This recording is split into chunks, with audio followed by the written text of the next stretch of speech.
Dear students. ఈ రోజు ఏం చెప్పినా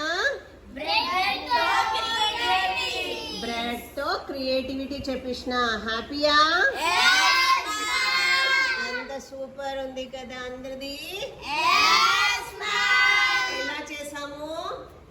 బ్రెడ్ ని పౌడర్ చేసేసి కలర్ వేసి పెట్టాను. మీకు అందరికి న్యూ థింగ్స్ చూపియాలా అని. ఓకేనా? వండర్ఫుల్. నాకైతే చాలా నచ్చింది. యాక్చువల్గా బ్రెడ్ ని ఒక 10 days 15 days ఫ్రిడ్జ్ లో పెట్టాలి.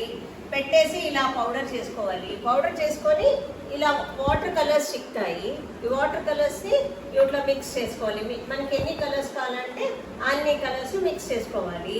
మళ్ళీ ఫెవికాల్ వేసి అందరికీ ఫస్ట్ మార్కర్ బ్రష్ పెన్తో మార్క్ చేసి ఫెవికాల్ వేసి పూసేసి కలర్స్ ఏం కలర్స్ మనకు కావాలో అది స్ప్రెడ్ చేసుకోవాలి. హ్యాపీయా?